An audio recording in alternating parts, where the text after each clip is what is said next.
Hello friends, today's video is very important for those who are willing to immigrate to Canada on study visa. But we know recently many of the students who applied for the September 2021 intake and January 2022 intake have got their rejections. Large number of students have not got their files processed successfully. They have got rejected from the Canadian immigration system. And there are some reasons behind it. In this video, I will be talking about those reasons and what are some of the solutions that you can consider to get your first reason is quite related to COVID-19 backlog. There are large number of files which are still needed to be processed. Okay, so the excessive number of files could be the reason that many of the files are still getting rejected. Second reason is if you have any previous history of rejection from any other country, like if you applied for study visa or any other kind of visa in Australia, New Zealand, UK, America, and now you are applying for Canadian study visa. So if you got rejected from any of these countries other than Canada, so it is quite likely that this could be the reason that you got your file rejected from Canadian immigration system as well.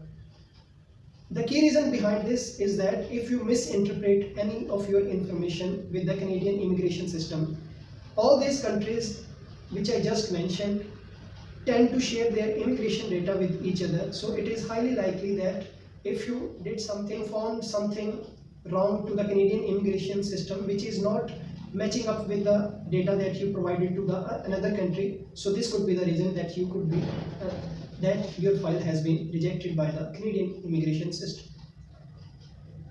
Next reason is academic gap. There are large number of students who haven't studied continuously in India or in any other country, so there is a academic gap in their profile.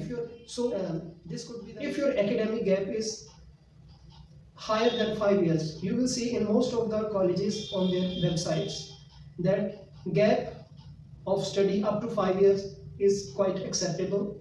So if the gap is larger than, or if the gap is bigger than 5 years, so this could be the reason that your file or your visa was rejected by the immigration officer.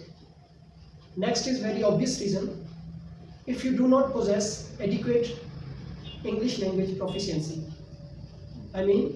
If you have scored 610 in 3 modules but you have got 5.5 in any of the IELTS module, this could be the reason that you do not fulfill the English language requirement of the institute and your file has to be rejected by the immigration system of the Canada. Next reason is very relevant to the province of Ontario. In this province, most of the students are applying and it is their favorite destination as a student.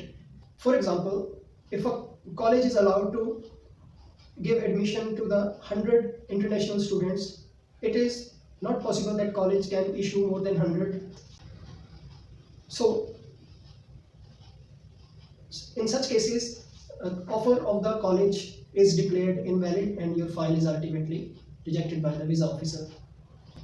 The next point is very strange for many of the students who had very good profile, who got required bands in the IELTS and who do not have any academic gap, or their profile was quite strong, but they also got the rejection. And the reason is that if they applied for the college which has been blacklisted by the Canadian government, so if you had a good profile but you applied for a wrong college, this could be the reason that your file was not processed successfully by the immigration system of Canada. At last, there is a reason to justify your academic gap. Some of the students got their experience letters from the year 2020, from the year 2018 and 19. So this is a very known fact to everyone that during this particular year, most of the organizations were not working. So it does not justify your gap, that you cannot obtain experience letter from any of the institute which is not working to its full capacity during the COVID-19 year. So this is the one of the mistake which was committed by the students, or many of the consultants also did this blunder. Let's now move on to solutions, what we can do to get our files successfully processed. First of all, we must meet all the eligibility criteria. So to check the eligibility criteria, you can also go onto the website of the college, wherein it is clearly mentioned that student has to have 6 bands in all the modules. Overall, it must be 6.5, but you cannot apply for study visa if you have scored less than 6 in any of the modules. So always keep yourself ready and get your scores above 6 band in the IELTS or any of the test which has been accepted, which is being accepted by the institute. Second one is, if you have got any rejection, you can apply for the caps note. That means you can ask for the Canadian government that you need to know the reason behind your rejection. So you can go for the caps note, in which the Canadian immigration system will provide you with the relevant reason of the rejection for your file. You will see in most of the cases the reason is not mentioned when you get your rejection, but you have to separately apply for the reasons, and this term is known as caps note. Third one is very important document which is known as SOP, that is Statement of Purpose. Canadian government wants to know why do you want to study in this particular country, and if you are selecting this particular country, and why, then why this only this specific college. So you have to justify this SOP, you have to provide a valid reason, and the last point in the SOP is you have to mention strong ties with your home country, that you must take the immigration officer into confidence that after completing your studies you are coming back to your home country, and you have to convince him by stating some reasons, like you can state family reasons, or you can say that I will get some good job in so and so company after completing this course from Canadian Institute. So in this way you can make your SOP much stronger if you establish ties with your home country. Okay. Next point is course relevancy. Your course has to be relevant with your previous studies. For example, if you have passed plus 2 with mathematics, so it is very obvious that if you pursue further for your higher studies, you are going to increase, or you are going to expand your knowledge for this particular subject. So your course has to be relevant with the mathematics. This was an example. If you had completed anything like you completed economics, so any course which you are applying for, it has to be relevant with that subject also. Next point is gap justification. You have to justify your gap. If your gap is more than 5 years, as in most of the colleges, gap up to 5 years is acceptable.